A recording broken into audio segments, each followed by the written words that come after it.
महाराज जी इतना दूर क्यों बैठते हो?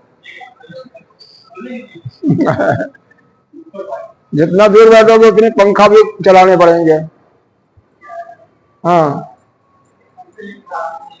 ये तो थोड़ा सा कॉमन सेंस होना चाहिए ना।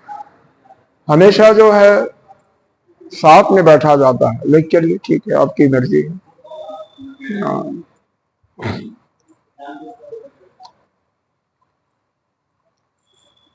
ओम सहनावतु सहनो भुनक्तु सह वीर्यं करवावहै तेजस्विनावधीतमस्तु मा विद्विषावहै। ओम शांति शांति शांति। सच्चिदानंद रूपाय विश्वोत्पत्तिहेतवे तापत्र विनाशाय श्रीकृष्णाय वयं नमः। नारायणं नमस्कृत्य नरं चैव नरोत्तमं देवीं सरस्वती व्यासं ततो जयमुदीरयेत्। अखण्डमण्डलाकारं व्याप्तं येन चराचरं तत्पदं दर्शितं येन तस्मै श्रीगुरुवे नमः। अज्ञानतिमिरान्धस्य ज्ञानाञ्जनशलाकया चक्षुरुन्मीलितं येन तस्मै श्रीगुरुवे नमः। गुरुर्ब्रह्मा गुरुर्विष्णु गुरुर्देवो महेश्वर गुरुः साक्षात् परं ब्रह्म तस्मै श्रीगुरुवे नमः। त्वमेव माता च पिता त्वमेव बन्धो च सखा त्वमेव विद्या द्रविणं त्वमेव सर्वं मम देव। गजाननं भूतगणाधिसेवितं तपेतजम्बो फलचारुभक्षम् उमाशतं शोकविनाशकारकम् नमामि विघ्नेश्वर पादपं।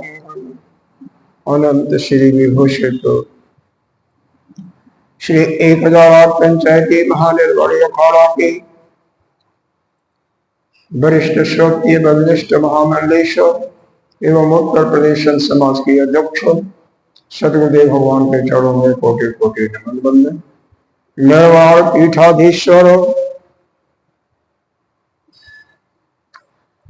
अनंत श्री विभूषित 1008 पंचायती महानिर्वाणी अखाड़ा के श्रोत्रिय ब्रह्मनिष्ठ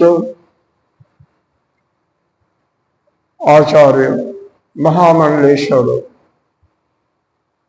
बीकानेर राजस्थान के राजगुरु स्वामी जी के चरणों में कोटि कोटि नमन बंदन। संतजन, मातृशक्ति, भक्तजन सभी के अंतःकरण में विराजमान आत्मस्वरूप परमात्मा को नमन करते हैं। हम गीता जी का ध्यान करते हैं। ध्यान से जिसको याद हो वो करे, नहीं तो गीता जी यहाँ से ले सकता है।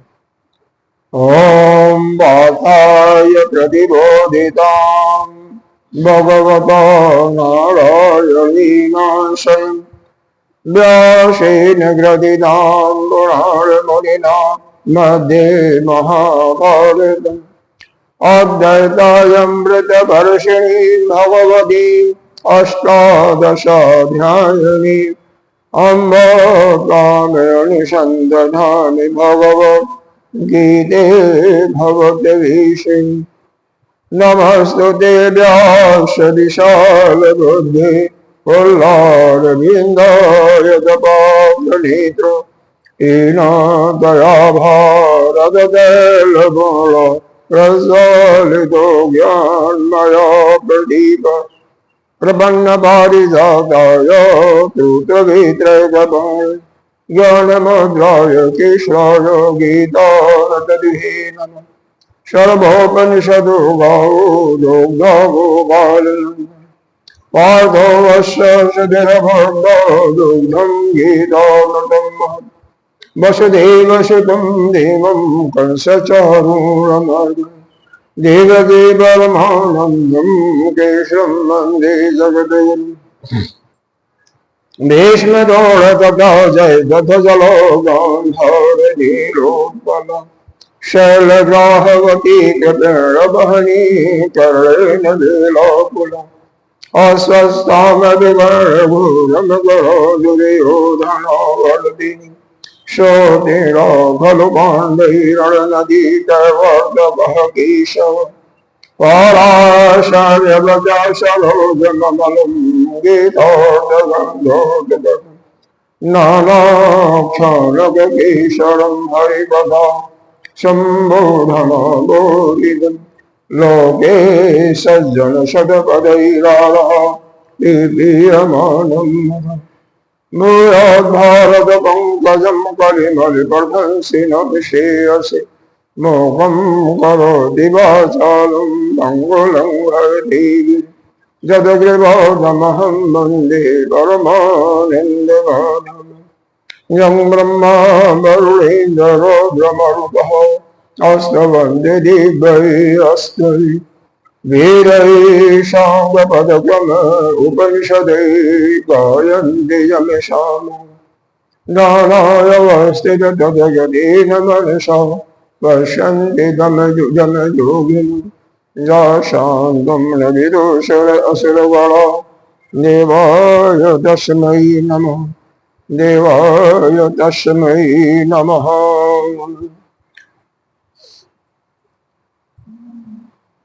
कल इस गीता जी की 17वें अध्याय 17वां अध्याय जो गुणत्रय विभाग योग है, इसके अंतर्गत भोजन के विषय में हम लोगों ने विचार किया था कि भोजन नहीं बल्कि आहार के विषय में किया था। क्योंकि आहार का भोजन एक मुख्य अंग है, इसलिए भोजन की इसमें चर्चा भी उसी पर फोकस किया है, उसी पर ज्यादा जोर दिया गया है। लेकिन वास्तव में यह जो आहार के जो यहाँ पर श्लोक आए हैं, यह उपनिषद से लिए गए हैं। आहार शुद्धि सत्व शुद्धि, यानी आहार की शुद्धि होने से ही हमारा अंतःकरण की शुद्धि होती है, और जब अंतःकरण की शुद्धि होती है तो स्मृति यानी याददाश्त हमारी प्राप्त होती है, यानी याददाश्त हमारी फिर स्थिर भी हो जाती है।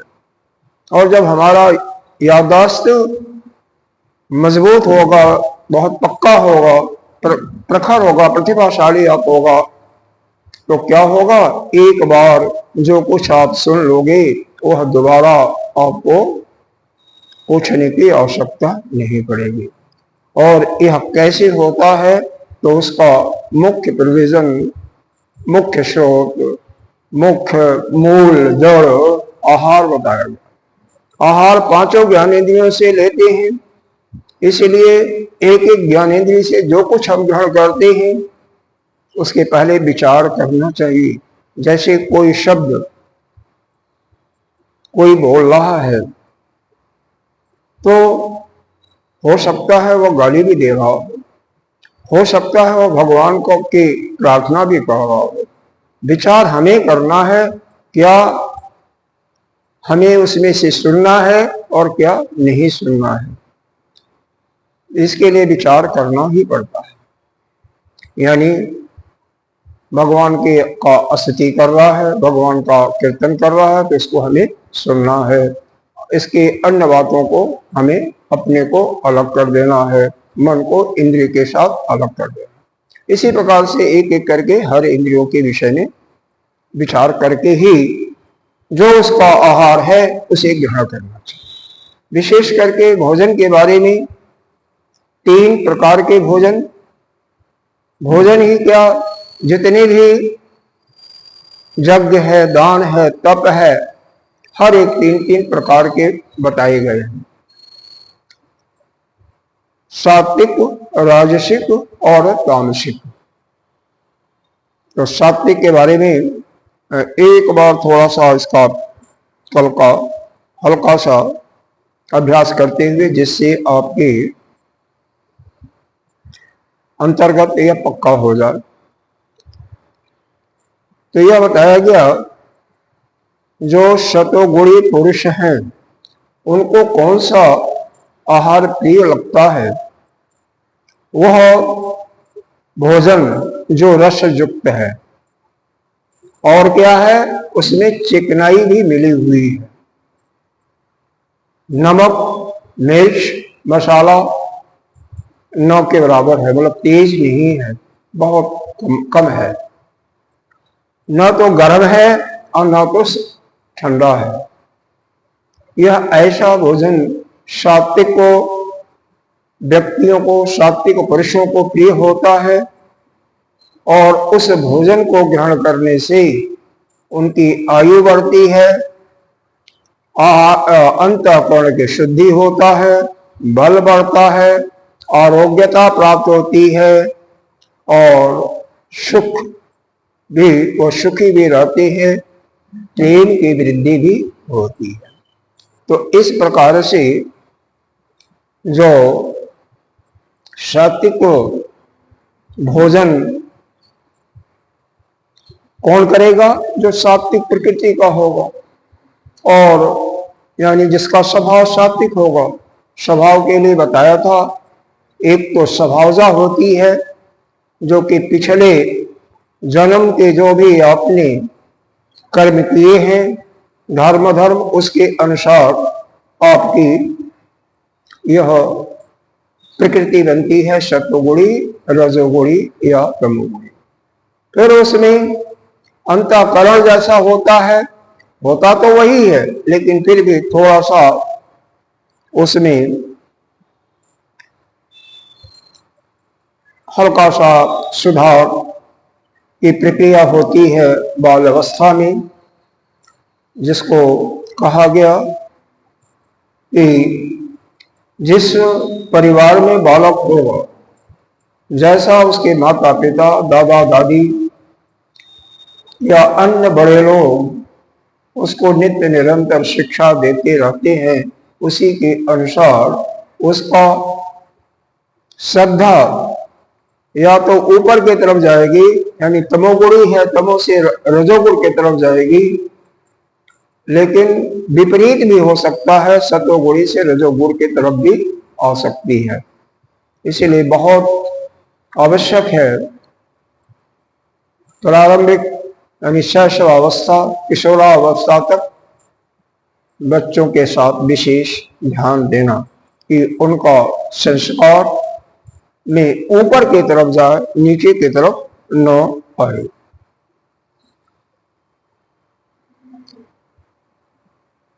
रजोगुणी भोजन के लिए यह बताया गया कि जो साधक रजो पुरुष रजोगुणी प्रकृति के हैं, उनको क्या प्रिय होता है, कड़वा भोजन हो, नमक पड़ा है लेकिन फिर भी ऊपर से चाहिए नमक ज्यादा हो, थोड़ा खट्टा भी हो, अम्लीय हो, गरम भी हो, तवे की रोटी निकाला और तुरंत चाहिए, और क्या हो, तीक्ष्ण भी हो, तीखा भी हो और रूखा भी हो, मतलब और एक चीज और बताया रूक्ष विदाहीन, पेट में जलन भी पैदा करे। ऐसा जो आहार रजोगुणी व्यक्ति को प्रिय होता है, यह क्या करता है? सतोगुणी वाला जो भोजन करता है तो उसका तो आयु भी बढ़ता है, उसका अंतःकरण भी शुद्ध होता है, बल भी बढ़ता है, आरोग्य की प्राप्ति भी होती है, सुख प्रीति सब कुछ होता है। लेकिन इनको क्या मिलता है? तो बताया है दुख, शोक और भय बता। इनको शोक होता है, दुख होता है और भय की प्राप्ति होती है। अब सोच लो कि आपको क्या करना है? आयु को बढ़ाना है, बल बढ़ाना है, अपने अंदर प्रेम की वृद्धि करनी है, या दुख को प्राप्त करना है, सुख को प्राप्त करना है, या भय को। अगर यह सब प्राप्त करना हो तो भाई अस्पष्ट है, कैसा भोजन करो। फिर तीसरे प्रकार का जो तमोगुणी है, उनके लिए भी बताया गया कि यातयामम गत रसम पोति परशित च यतो उशिष्टम अपि च मध्येयम भोजनम तामसः प्रिय। कह रहे हैं यातयामम का तात्पर्य होता है अधपका। जैसे रोटी एक तरफ सेकी और एक तरफ नहीं सेकी, आलू ठीक से नहीं गला, आधा कच्चा है आधा पक्का है। यह किसको प्रिय है? तामसी लोगों को। और क्या है? उसका रस का मतलब उसका जो सार है वो चला गया है। कई आपने देखा होगा, सब्जी है या कोई भी चीज है, उसको इतना भूनेंगे कि इसका सारा तत्व समाप्त हो जाएगा। तो ऐसा भोजन किसको प्रिय है? जिसका सब तत्व निकल गया हो, यह तामसी लोगों को। पोती का मतलब उसमें से गंध आ रहा हो। आपने देखा होगा जानवर जो भोजन करते हैं, बंदर भी होगा ना, तो वो भी पहले उस पदार्थ को अंदर डालने के पहले, मुंह में डालने के पहले उसको सूंघता है नासिका से। पशु भी सूंघते हैं, गंध उनके अनुकूल होती है तभी वह उसको ग्रहण करते हैं। जो गंध में ही हमें भी विधान है, भोजन आया गंध से ही मालूम, गंध से भूख भी लग जाती है। अच्छा है गंध, मन को प्रसन्न करने वाला, तो भूख की अग्नि भी अंदर से प्रदीप्त हो जाती है। और नहीं, अगर मन को उसका गंध आपको अच्छा नहीं लगा तो भोजन करोगे तो उससे उल्टी बीमारियां आएंगी। और क्या हुआ? परिषिता का मतलब होता है खाना पका दिया, बासी भोजन, शाम का बना हुआ सुबह खाया, सुबह का बना हुआ शाम खाया।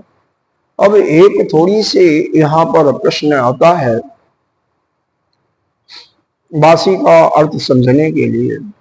इस पर तो बहुत विचार की जरूरत है। पहले तो जिस समय में यह लिखा गया, उस समय में आजकल के मॉडर्न टेक्नोलॉजी जैसे फ्रिज इत्यादि नहीं होते थे। तो आजकल कोई ताजा बनाया भोजन, मान लीजिए आटा गोदा, 2 रोटी 4 रोटी जो भी जरूरत थी आवश्यकता थी बनाया, और आटा बच गया तो उसको फ्रिज में रख दिया, या दाल सब्जी बच गई, तो वह क्या होगा? वह भोजन जो होगा दूसरे टाइम या जब भी आपको इच्छा लगेगी खाओगे, उसको सत्वगुणी मानोगे या तमोगुणी मानोगे या रजोगुणी मानोगे? इस पर विचार कीजिए। अब उस समय अगर होता तो भगवान लिख देते कि भाई तमोगुणी नहीं होगा या सत्वगुणी होगा या रजोगुणी होगा। लेकिन उस समय यह सुविधा थी नहीं। उस समय इसका कोई शंका भी नहीं था कि ऐसा भी आएगा समय में। समय का तो परिवर्तन हो रहा है, अभी तो इतना ही है, आगे चल करके पता नहीं क्या और टेक्नोलॉजी आ जाएगी, तो उसका तो कोई पता नहीं है। और एक चीज और बताया, उच्छिष्टम अपि, उच्छिष्टम भोजन कहाँ होता है? ये विशेष करके होटलों में होता है, जूठा पोठा इत्यादि सब मिला करके और उसको गर्म करके आपको देते हैं। घर में तो शायद ऐसा नहीं होता। च अमेध्यम भोजनम, और भगवान को भोग भी नहीं लगाया गया, मतलब भोजन आते ही गपागप स्वयं दक्ष। अरे भोजन आए तो कम से कम यह संतों के अंदर ये नियम है कि पहले 15वें अध्याय का पाठ करते हैं, नहीं तो गीता जी के 4थे अध्याय का कौन सा मंत्र, 24वां मंत्र क्या है? ब्रह्मर्पणम ब्रह्मवि ब्रह्मण्ये ब्रह्मणाहुतम ब्रह्मयते गंतव्यम ब्रह्म कर्म समाधिना। इस मंत्र का जाप, क्योंकि सब कुछ ब्रह्म ही है, आप भी ब्रह्म हो और जो जिसको दे रहे हो वो भी ब्रह्म है। ब्रह्म अर्पणम, ब्रह्म के लिए अर्पण कर रहे हो, ब्रह्म है। अग्नि भी ब्रह्म है, जो यह यज्ञ के लिए यह श्लोक लिखा हुआ है, लेकिन वास्तव में तो भोजन के लिए भी, और न कुछ आवे तो हाथ जोड़ सकते हो, भगवान का नाम लेकर के जो भी आपके आराध्य हो उनको खिलाओ। अरे भाई आपको भूख लगी है बहुत तकड़ी, तो आपके जो आराध्य होंगे उनको तो भूख लगती होगी, नहीं लगती होगी? आप दिन में 10 बार कपड़ा बदलते हो तो उनको भी तो शौक होता है कपड़ा बदलने का। तो जैसा देखो पत्थर में के मूर्ति में है, ठीक है, लेकिन जब उनको आप चैतन्य स्वीकार करोगे तभी उसका फल वो आपको देंगे। चैतन्य स्वीकार करोगे तो आपको भूख लगती है तो उनको भी तो भूख लगेगी। छोटे हैं कन्हई है तो उनको तो 10 बार भूख लगेगी, उनको 10 बार कपड़ा बदलो तो निश्चित रूप से उसका फल आपको मिलेगा। क्यों बैठते हैं हम, ये सब पत्थर की तो मूर्तियां हैं हर जगह। हम विश्वास है हमारा कि वह चेतन ही है, यह तो केवल हमारे आंखों के सामने यह उनका जो भी विग्रह रखा हुआ है वह साक्षात उसमें बैठे हैं, साक्षात वो हर एक क्रिया करते हैं, तभी तो प्रेम होगा आपका। आपका प्रेम भी तभी होगा, तभी आपका मन भी उनसे जुड़ेगा। उसको पत्थर समझोगे तो आपका मन कभी जुड़ सकता है क्या? कभी नहीं जुड़ेगा। तो इसलिए, लेकिन तामसी प्रकृति के लोग भोग भी नहीं लगाते, ऐसा भोजन वो करते हैं। इसके लिए यह नहीं बताया कि उनके अंदर क्या प्रभाव पड़ेगा। जैसे शतगुणी के अंदर तो बहुत चीजें बता दिया कि भाई आयु बढ़ेगी, अंतःकरण की शुद्धि होगी, बल बढ़ेगा, निरोगिता होगी, सुख बढ़ेगा और प्रीति भी होगी। रजोगुण के अंदर बता दिया दुख देगा, शोक देगा, भय देगा। इसके अंदर कुछ नहीं, क्योंकि उनको क्या करना है, खाया पिया और सो गया। खाओ और सो, यह तमोगुण का है, या प्रमाद आएगा, आलस्य आएगा, तो उनका तो लक्षण यही है, इसलिए ऐसा नहीं किया गया।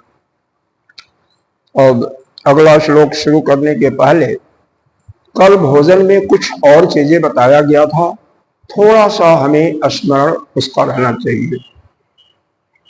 क्या बताया गया था? वित्त शुद्धि,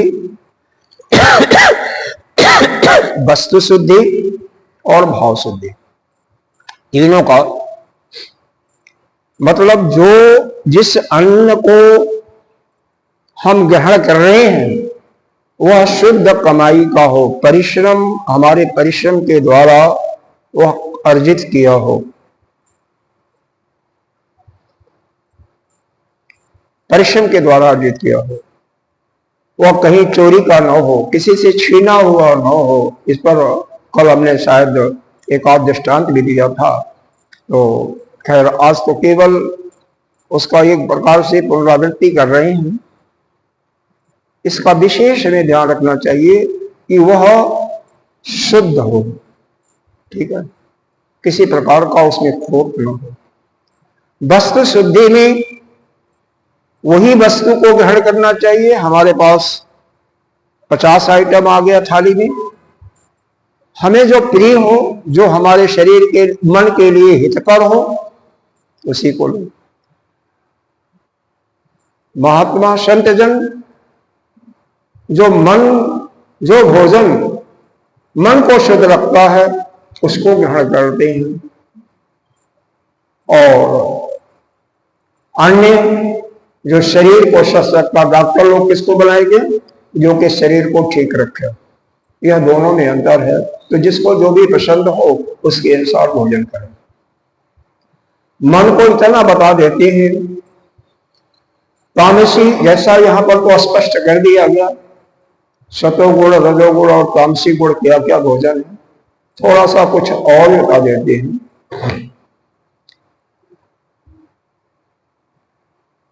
लहसुन, प्याज, मीट मदिरा तो वाले भी वो किनारे है, वो तो उसका कोई चर्चा ही नहीं, वो तो है ही है राक्षसी भोजन। और साथ में सभी लोग ग्रहण करते हैं, हम भी करते हैं। चाय कॉफी भी यह सतोगुणी नहीं माना गया, न रजोगुणी माना गया है, यह भी तमोगुणी के अंदर है। क्योंकि एक चाय की क्वालिटी भी अलग अलग होती है। जिसमें चाय की पत्ती ज्यादा होती है, नाइकोटीन की मात्रा ज्यादा होती है, ज्यादा उबाला हुआ होता है, वह तमोगुणी ही होता है। लेकिन जो डिप्टी या चाय की पत्ती ज्यादा नहीं है, उबाली नहीं गई है, जैसे यहाँ की चाय जो मिलती है तो दूध का ही होता है, दूध ही होता है, तो उसको तो आप तमोगुणी नहीं मान सकते। क्यों? चाय के पत्ती में एक नाइकोटीन नाम का एक पदार्थ होता है जिसको वह तामसी होता है। कुछ लोग कहते हैं विष का एक अंश शरीर में मादकपन लाता है, इसलिए उसको वर्जित किया। लेकिन डॉक्टर लोग क्या कहेंगे कि लहसुन प्याज हमारे रक्त को पतला करता है, इसलिए भोजन में उसका समावेश होना चाहिए, जिससे हमारा हृदय ठीक रूप से चले, हमारे रक्त की वाहिनियां, वह रक्त जब गाढ़ा होगा तो क्या होगा? रक्त गाढ़ा होने से हमारे नसों में जाम हो जाएगा, रक्त की जो वाहिनियां है जाम हो जाएगा, तो वह रक्त जहां जाना चाहिए वहां सुचारू रूप से नहीं पहुंचेगा, तो वह रोग को पैदा करेगा।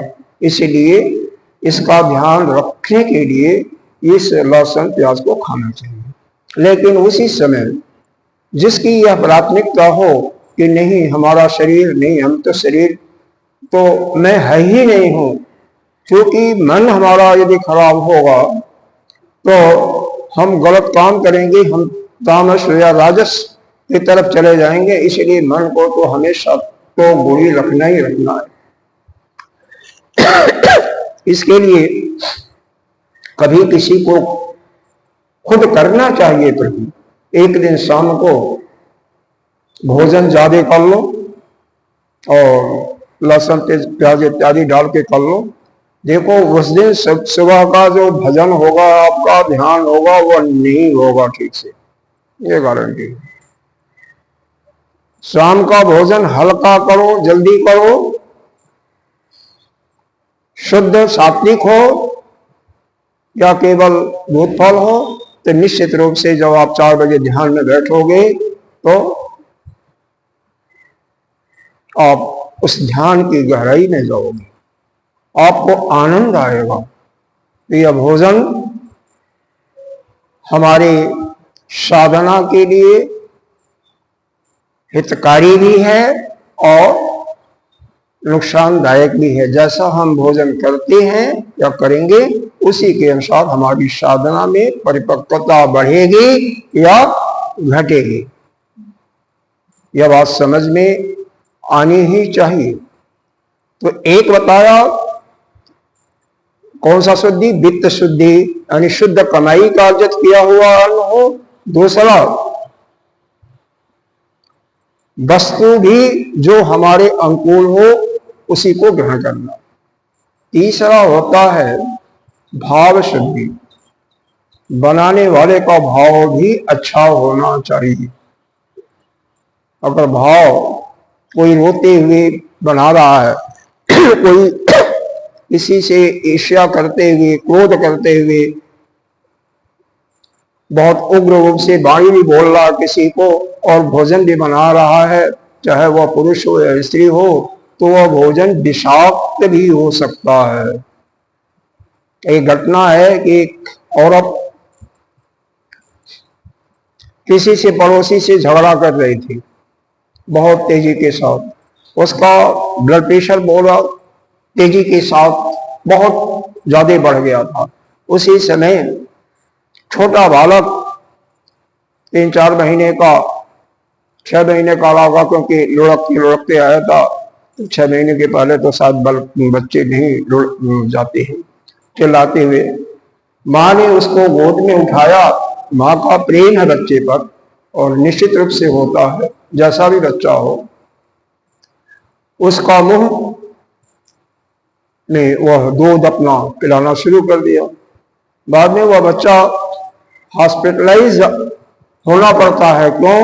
वह जो विषाक्त और जो बोल रही थी, जो बहुत तेजी से क्रोध का भाव उसके अंदर आया था, उस क्रोध के कारण उसके अंदर वह जहर फैला हुआ था, वह दूध में भी आ गया, स्तन में भी, और वह बालक जो है अंत में परेशानी मतलब रोग का शिकार हुआ। इसीलिए और वास्तव में तो जब मन हमारा उद्विग्न हो, कुछ भी नहीं करना चाहिए। भगवान का पूजा भी उस समय नहीं करना चाहिए। मन बिल्कुल ठीक हो जाए उसी समय करो। उसमें करोगे क्या? ध्यान तो वैसे भी नहीं होगा, पूजा भी करोगे तो आप वही सोचोगे। अब भोजन तो बिल्कुल न भोजन करना चाहिए और न बनाने वाले का भी मन ऐसा होना चाहिए। ऐसा अगर हो तो भोजन ठीक हो। यह भी बताया था जो एक ऋषि की वाणी बाघभट्ट जी की, क्या बताया था? हितभुक, ऋतभुक, मितभुक, यह तीनों चीजें बताया था। जो हमारे लिए हितकारी हो वही भोजन करना चाहिए। ऋतभुक जो शुद्ध कमाई का हो, मितभुक थोड़ा करना चाहिए, जितना भूख हो उसका आधा, एक हिस्सा पानी के लिए और बाकी सांस के लिए, वायु के लिए। इसके बाद थोड़ा सा और शायद बताया नहीं था, वहीं पर समाप्त कर दिया था, इसीलिए इसको लिया मैंने कि कम से कम भोजन के बाद 100 कदम पैदल चलना चाहिए। 100 कदम, शतपथगामी लिखा हुआ, शतपथगामी, तो 100 पैर। लेकिन जो वज्रासन में बैठते हैं तो उनको तो 5 मिनट वज्रासन में बैठे तो उनको पैदल चलने की आवश्यकता नहीं है। उसके बाद कुछ चीजें और भी लिखा हुआ। एक तो पहले बाईं करवट में लेटना चाहिए भोजन के बाद, बाईं करवट में, और फिर उसके बाद दाईं में। तीसरी चीज यह भी है कि मल और मूत्र इनको रोकना नहीं चाहिए। जो इनको रोकते हैं वो अभी रोगों को बढ़ाते हैं। इसलिए इतनी चीजें आप ध्यान रखिए कि भोजन शुद्ध कमाई का भी हो, हमारे लिए जो हितकारी हो वही हो, थोड़ा हो। भोजन के बाद हम 100 कदम कम से कम पैदल चलें भी, इतना न खा लें कि पलंग पर तुरंत ही लेटना हो। यह मथुरा के बाबाओं की एक कहानी है, ब्राह्मणों की, सुनाई देता हूं, जब आ गया है तो सुना देता हूं। एक बहू आती है तो उसकी सासू कहती है, बहू ऐसा करो कि बिस्तर लगा दो फटाफट। शाम का टाइम 4-5 बजे का था। क्यों? अरे तुम्हारे ससुर जी गए हैं दावत में, भंडारे में, और आएंगे तो तुरंत लेट जाएंगे, बोलेंगे भी नहीं किसी से। अरे आपके यहाँ तो यही, आपके यहाँ ऐसा ही होता है। तो सासू ने कहा, तो तुम्हारे यहाँ क्या होता है? तो वो जो बहू थी वो बोली, हमारे यहाँ का तो यह रिवाज है कि साथ में चारपाई ले जाते हैं और वहीं पर लेट जाते हैं। मतलब इतना खाते हैं कि खाने के बाद चलना एक पैर दोभर हो जाता है, खाए और सो गए। ऐसा नहीं खाना चाहिए।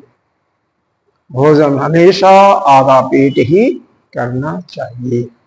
यह तो भोजन पर हो गया। मेरे ख्याल से अब इसके बाद बहुत कुछ होता है बताने के लिए, लेकिन इतना अगर आप ध्यान दें तो इतना आपके लिए बहुत है। अब इसके बाद आपको 3 प्रकार के यज्ञ के विषय में हम चर्चा कर रहे हैं।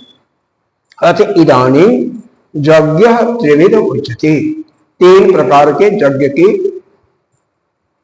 चर्चा की जा रही है। क्या है? अफल कांक्षी भी अज्ञो विदिदिष्टो यजति यष्टव्यम एवेति मनः समाधाय स सात्विकः।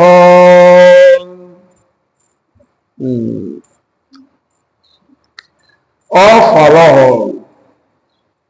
यज्ञ वह यज्ञ जिसके अंदर कोई फल की इच्छा न हो। जो यज्ञ करने वाला है, जो भी साधक कर रहा है, उसके मन में किसी भी चीज के प्राप्त करने की इच्छा न हो।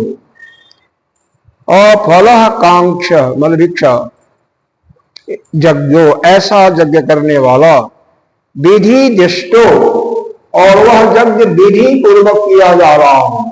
शास्त्र का जो विधि है उसी प्रकार से उसका अनुष्ठान हो, शास्त्र की विधि के अनुसार, पहली बात। दूसरा, बिना किसी कामना के। यष्टव्यम एवेति, तथा यज्ञ करना ही यष्टव्यम, मतलब उसका वह कर्तव्य है, इस दृष्टि से कर रहा है। क्यों कर रहा भाई? जब जिसको फल की इच्छा नहीं है, क्यों कर रहा है? यज्ञ करना हमारा धर्म है, हमारा कर्तव्य है, इसलिए मैं यज्ञ कर रहा हूं। इस प्रकार से मन समाधाय, मन को समाहित करके, मन, देखो मन समाहित का मतलब होता है मन पर किसी प्रकार का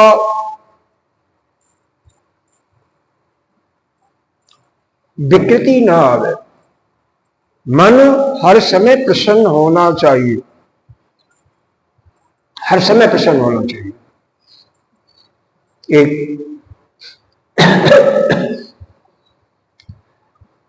हमारे दादा गुरु की बात है, चिन्मया जी की। कहीं गाड़ी से आ रहे थे, बीच में एक विद्यार्थी मुंह लटकाए हुए जा रहा था, उसको रोका और उसको पूछा, भाई देखिए, वो तो डर गया पहले।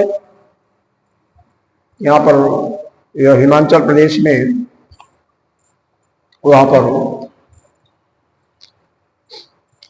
पठानकोट धर्मशाला के पास में, जहां पर वेद का शिक्षा दी जाती है। विद्यार्थी ने कहा, बिल्कुल ठीक है स्वामी जी। उन्होंने पूछा, भोजन खाया था? क्योंकि उसका मुंह लटका हुआ था। उन्होंने कहा, भोजन मिला। कपड़े हैं? हाँ। रहने की व्यवस्था तो है ही है? कहता सब कुछ है। तो मुंह क्यों लटकाया हुआ?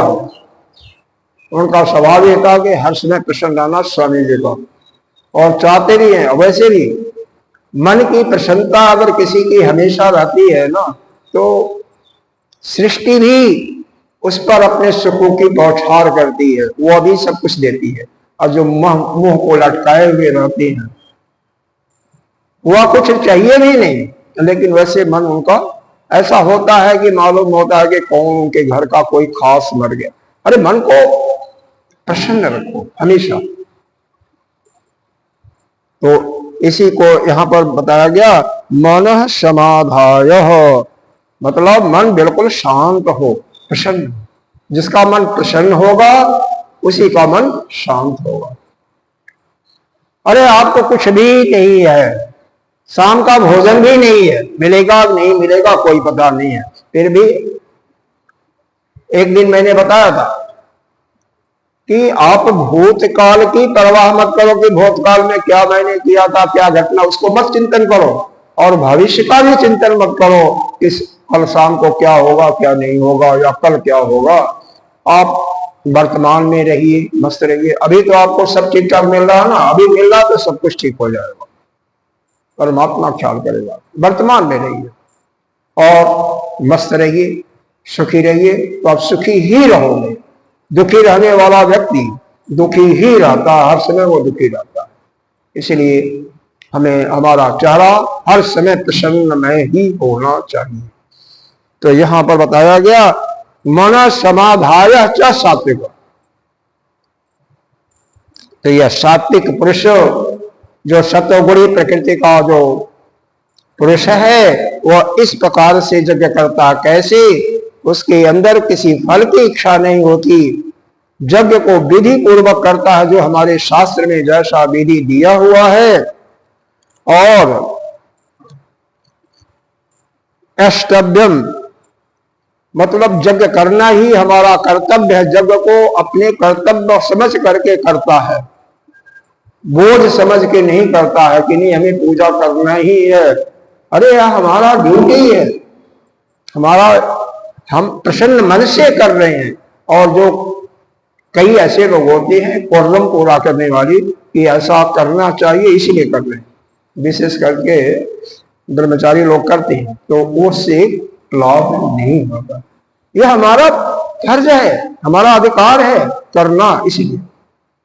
अब देखिए, विश्वामित्र रामचरितमानस सुना होगा कि विश्वामित्र यज्ञ, वो ब्रह्मर्षि थे। उनको किसी चीज के संसार से कोई वासना नहीं थी, कुछ पाने की इच्छा नहीं थी, लेकिन फिर भी यज्ञ करते थे। कैसे करते थे? बिना किसी कामना के। हमारा यह हमारा अधिकार है, हमें करना ही चाहिए, हमारा कर्तव्य है, जिससे पूरे विश्व में सुख शांति हो। अपना कुछ भी नहीं चाहिए हमें। और देखो, उनके यज्ञ के रक्षा के लिए कौन आए? नारायण आए ना। अरे भगवान राम कौन है? नारायण के तो ही अवतार है, उनके यज्ञ की रक्षा की। तो जो इस प्रकार से यज्ञ करता है, जिसको अपने लिए किसी चीज की इच्छा नहीं होती है, दूसरों के लिए सुख शांति के लिए करता है, उसके यज्ञ की रक्षा, उसका ध्यान वही परमात्मा करता है। वहीं पर एक यज्ञ राजसी गुण का देख लीजिए। राजा दशरथ भी यज्ञ किए थे ना, इसलिए किए थे, पुत्र की प्राप्ति के लिए। तो अग्नि देवता खीर लेकर के पैदा हुए थे, उसको दिया था। भगवान तो बाद में आए, पैदा नहीं हुए थे उस समय, बाद में आए थे। तो यह क्या था? उनके अंदर कामना थी, कुछ पाने की इच्छा थी। तो इसको क्या कहते हैं? वह राजसी गुण का, राजसी यज्ञ कहलाता है। और कुछ यज्ञ ऐसे भी होते हैं जिसमें दूसरों को ही दुख देने के लिए दूसरा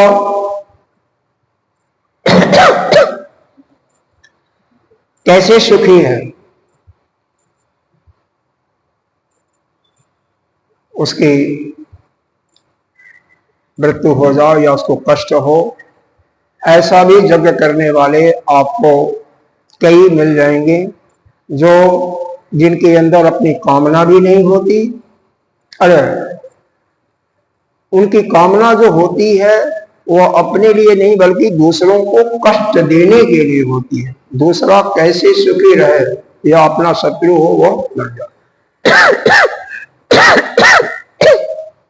इस प्रकार के यज्ञ को हम कहते हैं तामसी, तामस प्रकार का है, जिसमें कोई विधि भी नहीं होता।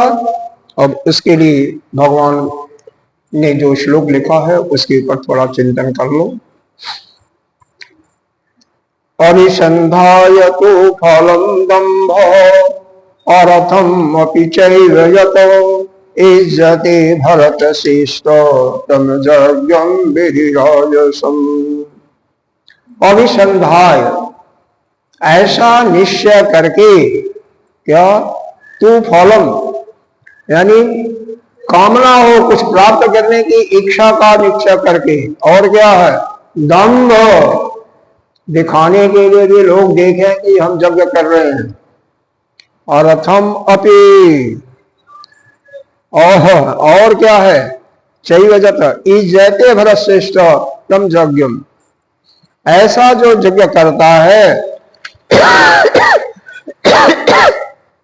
केवल दूसरों को दिखाने के लिए, विधि के अनुसार करता है, ठीक है विधि के अनुसार करता है, लेकिन दूसरों को दिखाने के लिए और अपनी कामना की पूर्ति के लिए करता है। इस यज्ञ को कहते हैं राजसी यज्ञ। इसमें सुख की प्राप्ति नहीं होती, हाँ जो कामना होती है वह पूरी हो जाती है। जैसे राजा दशरथ को पुत्र चाहिए था, पुत्र की प्राप्ति हुई, लेकिन क्या पुत्र के प्राप्त होने के बाद उनको सुख मिला क्या? अरे पुत्र वियोग में ही तो मर गए। तो यह कोई जरूरी नहीं है। अब तीसरा यज्ञ का वर्णन किया इन्होंने, वेदहीनम अशिष्टानम मंत्रहीनम दक्षिणाम श्रद्धा विहतम यज्ञम तामसम परिचिक्षति। ऐसा भी यज्ञ होता है जिसमें शास्त्र के विधि का पालन नहीं किया जाता, पहला। दूसरा अशिष्टा अन्नम, जिसमें जब कोई भी यज्ञ हो अन्न का दान नहीं होता, मतलब एक ब्राह्मण का भी भोजन नहीं कराएगा। मंत्र भी ठीक से नहीं बोला गया, मंत्रहीन, मंत्र भी नहीं। और चौथा है दक्षिणा, दक्षिणा भी नहीं दिया गया। कोई भी यज्ञ हो, जब तक दक्षिणा नहीं दिया जाता तब तक उसकी पूर्ति नहीं होती है, वह सफल नहीं होता है। कोई भी यज्ञ हो, अन्नदान भी जरूरी है। यज्ञ मंत्र के विधि शास्त्र के अनुकूल होना चाहिए, मंत्रों का शुद्ध उच्चारण होना चाहिए, दक्षिणा भी होना चाहिए। एक पांचवी चीज और भी है, श्रद्धा युक्त होना चाहिए। श्रद्धा विहित, श्रद्धा के साथ, ऐसा नहीं खाना पूर्ति के लिए हम जग कर रहे हैं, श्रद्धा युक्त होकर के उसमें पूरी उसकी निष्ठा हो। और जिसमें श्रद्धा भी नहीं है, दक्षिणा भी नहीं है, अन्नदान भी नहीं है, विधि के अनुसार भी नहीं हो रहा है, और क्या बताया गया, मंत्र भी नहीं बोले जा रहे हैं, अशुद्ध बोले जा रहे हैं, ऐसे यज्ञ को क्या कहते हैं? तामसी यज्ञ। आजकल देखो जितनी भी शादियां होती हैं, क्या होता है उसमें, देखा है, डांस होगा, खूब बढ़िया बढ़िया डांस होगा, बाजे अच्छे अच्छे बजेंगे, पूरा समय किसमें समाप्त हो गया? डांस में, बाजा इत्यादि सुंदर सुंदर चीजों में। और जब पंडित लोगों को मंत्र बोलने के लिए शादी का समय आता है तो वहां भी फोटोग्राफर जो होता है ना, और फोटोग्राफर अपने मन से थोड़ी करता है, जो शादी कराने वाले मालिक लोग होंगे उन्हीं के हिसाब से। 100 प्रकार से इधर उधर करके फोटो लेने में लगा देता है। जब पंडित जी की मंत्र बोलने की आती है, पंडित जी समय नहीं है, बहुत लेट हो रहा है, फटाफट शादी करा दो, 10 मिनट में शादी हो जाती है। आजकल की शादी की बात कर रहे हैं, और गुजरात में पता नहीं क्या हो रहा है। हमें ध्यान है 50-60 साल के पहले जब शादियां होती थी, जैसे हम लोग की जब हुई थी, शाम को जैसे सूर्य अस्त हुआ, आधे घंटे के अंदर द्वार पूजा, और फिर शादी होते होते सुबह हो जाता था, भोर हो जाता, पूरे विधि विधान के अनुसार शादी होता था। फिर उसने कभी पहले कभी आपने देखा था तलाक वगैरह की बात? नहीं। आजकल तो विधि का पालन ही नहीं होता है। आजकल तो बस तो जैसा करोगे वैसा ही होगा, जैसा अन्न खाओगे वैसा मन होगा। तो आहार शुद्ध, सत्य शुद्ध, आहार शुद्धि करो, आपका अंतःकरण शुद्ध होगा। फिर अस्मृत लब्ध हुआ, स्मृति को प्राप्त करो, स्मृति को तेज करो, और वह स्थित पर उसको स्थिर रखो, जिससे जो कुछ यहाँ पर बताया जाता है उसको अपने अंदर ग्रहण कर लो। तो 3 प्रकार के यज्ञों की चर्चा की गई।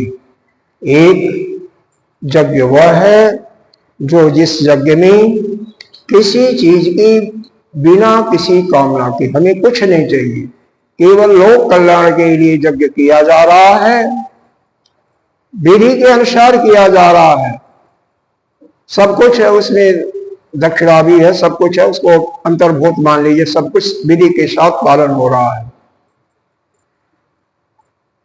तो ऐसा कौन करता है? केवल सात्विक पुरुष जो सतोगुणी है ऐसा यज्ञ करता है। राजसी जो होगा उसे कुछ चाहिए भी, अपने लिए चाहिए, अपने या परिवार के लिए, अपने परिवार के लिए, मतलब कामना के साथ करता है, विधि के अनुसार करेगा तभी तो पूरा होगा। तो वह सत्य विधि का पालन तो होता है। तीसरे जो लोग हैं लोग तो शास्त्र के विधि के अनुसार करते हैं, अन्नदान का भी प्रयोजन नहीं होता। मतलब यज्ञ कोई भी हो, छोटा हो बड़ा हो, उसमें अन्नदान अति आवश्यक है, दक्षिणा भी आवश्यक है, बिना उसके पूरा ही नहीं होता। और चौथा चीज क्या है? श्रद्धा से भी युक्त होना चाहिए, मंत्र भी ठीक ठाक बोलना चाहिए। मंत्र बोलने वाले पंडित को जब आप उनके दक्षिणा ही नहीं मिलेगा तो पंडित लोग भी वैसे ही मिलेंगे। अच्छे ज्ञानी लोग, विद्वान लोग, पंडित थोड़ी मिलते हैं, वो मिलेंगे तो भाई उनका दक्षिणा भी होना चाहिए। तो उनके लिए किसी फल की प्राप्ति नहीं होती है, बल्कि और अनर्थ ही होता है, क्योंकि वह यज्ञ दिखाने के लिए करते हैं और कोई मतलब नहीं होता है बिना शास्त्र का पालन किए हुए। तो इसलिए उस यज्ञ करने से कोई सुख की प्राप्ति तो बहुत कोसों दूर हो गया, कुछ नहीं मिलता। यहाँ पर विधिहीनम करो और अशिष्टान्नम करो, भगवान ने भाष्य में थोड़ा सा लिखा, इसको पढ़ लीजिए। विधिहीनम का मतलब यथा च विदित, यथा च विदित विपरीतम, उदित विपरीतम, मतलब जो विधि के विपरीत किया गया, जो शास्त्र में विधि बताया गया उसके विपरीत किया गया। और शिष्टान्यम का अर्थ बताया, ब्राह्मणोभ्यो न शिष्टम न दत्तम, ब्राह्मण को न तो भोजन कराया और न तो अन्न का दान दिया। जस्मिन यज्ञे स अशिष्टान्न, जिस यज्ञ में भोजन न कराया न अन्न का दान किया उसको कहते हैं अशिष्टान्न। तम अशिष्टान्नम, उसी को कहते हैं यह तामसी यज्ञ है। मंत्रहीनम का मतलब मंत्रतः स्वरतो बलतः, मंत्र के में स्वर का उच्चारण कहां पर बढ़ाना चाहिए, कहां पर दीर्घ होना चाहिए, कहां पर हर्ष होना चाहिए छोटा, इसका भी पालन अगर नहीं होता है तो उसको कहते हैं मंत्रहीनम।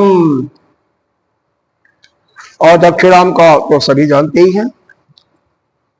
इसी प्रकार से अब तप के 3 प्रकार का होता है। तप के बारे में सुनिए।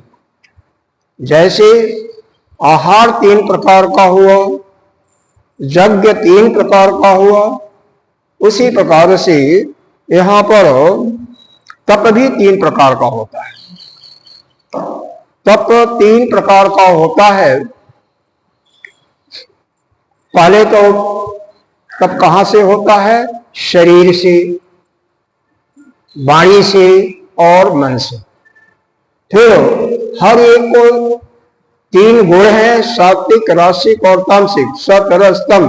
फिर उसके अनुसार भी भेद होगा।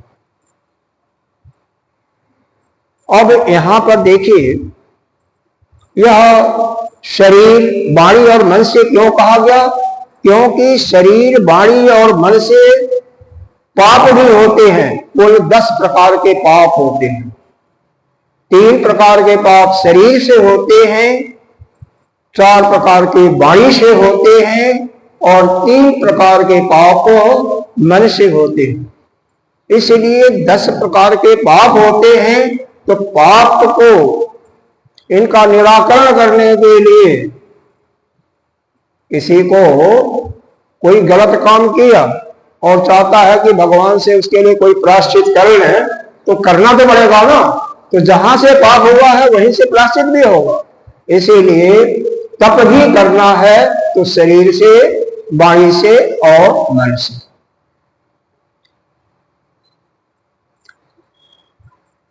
तप का शाब्दिक अर्थ क्या है?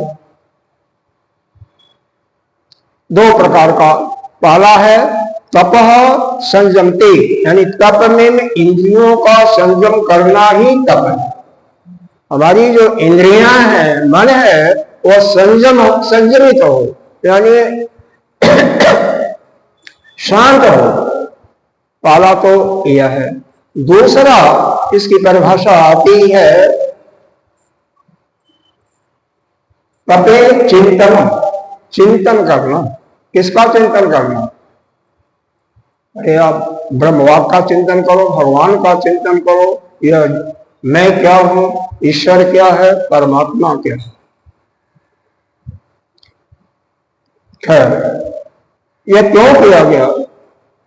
आपके प्रथम पुरुष कौन माने जाते हैं? ब्रह्मा जी। कहां पर उत्पन्न हुए? कमल के पत्ते पर। अब वहां पर जब उत्पन्न हुए तो उन्होंने 2 ही शब्द सुना, 16वां और 25वां अक्षर, तो और को, और दोनों को जब मिलाया तो उसका अर्थ हुआ तप। तो तप जब उन्होंने किया, पहले पुरुष ने, उन्होंने क्या किया होगा? चिंतन ही तो करेंगे। वहां पर क्रिया करने का तो कोई मतलब नहीं था, केवल चिंतन था। तो वह चिंतन हमें भी तप का हमारा वही माध्यम है। अब आइए, शरीर का पाप कौन सा 3 होता है? पहला है चोरी करना, किसी का सामान। आप भाई जिस पर आपका कोई अधिकार नहीं है उसको ले लेना, वो क्या होता है? चोरी। किसी को दुख देना, हिंसा हो गया। और क्या है? चोरी हो गया और हिंसा हो गया। तीसरा आता है स्त्री को लेकर के व्यभिचार, साथ में। तो जो अपनी स्त्री के अतिरिक्त किसी अन्य स्त्री के साथ किसी प्रकार का हाव भाव यानी काम क्रिया करता है या करने का प्रयत्न करता है, तो उसको भी हम पाप कहते हैं। यह शरीर से 3 प्रकार के पाप हैं: हिंसा, चोरी, और तीसरा है यह व्यभिचार। अब 4 प्रकार के वाणी के तप क्या है? पहला है असत्य बोलना। आपको वेदों में बताया गया सत्यम वद प्रियम वद, हाँ प्रियम वद। तो असत्य जो बोलता है ना, वो क्या है? पाप है। किसी का कोई चुगली करता है या निंदा करता है, चुगली निंदा एक ही चीज को कहते हैं, वो भी बहुत बड़ा पाप है। उसके पापों को वह ले लेता है। अगर 2 आदमी एक साथ बैठ करके किसी की बुराई कर रहे हैं ना, तो तीसरा चौथा अगर आकर के उसको सुनता है या सुनने का प्रयास करता, तो वो भी पाप का भागी हो जाता है। इसीलिए कोई किसी की निंदा कर रहा है तो उससे आपको अलग हट जाना चाहिए। अगर आप सक्षम हो, योग्य हो, तो उसको मना कर दो, भाई उसके विषय में बात कर रहे हो तो उसके सामने करो, नहीं तो आपका ही नुकसान होगा, उसका नुकसान नहीं होगा। उसका तो जो जिसने जो पाप किया है वह पाप बांटा जा रहा है, उसके कई गाहक बढ़ते जा रहे हैं। तो क्या हो गया? पहला वाणी से सत्यम, अरे असत्य बोलना, दूसरा निंदा करना, और तीसरा वाणी से किसी के हृदय को छलनी कर दो, कड़वा बोलना। बोलते नहीं है, कईयों की वाणी ऐसी होती है कि बोलते ही दूसरा प्रसन्न होने की बजाय क्या हो जाता है, वो सोचता है कि भाई इससे तो दूरी रहो, समय अलार्म लगा रहा है इसलिए यहाँ पर बंद करना पड़ेगा। चौथे का नाम लेकर के ही हम बंद करते हैं।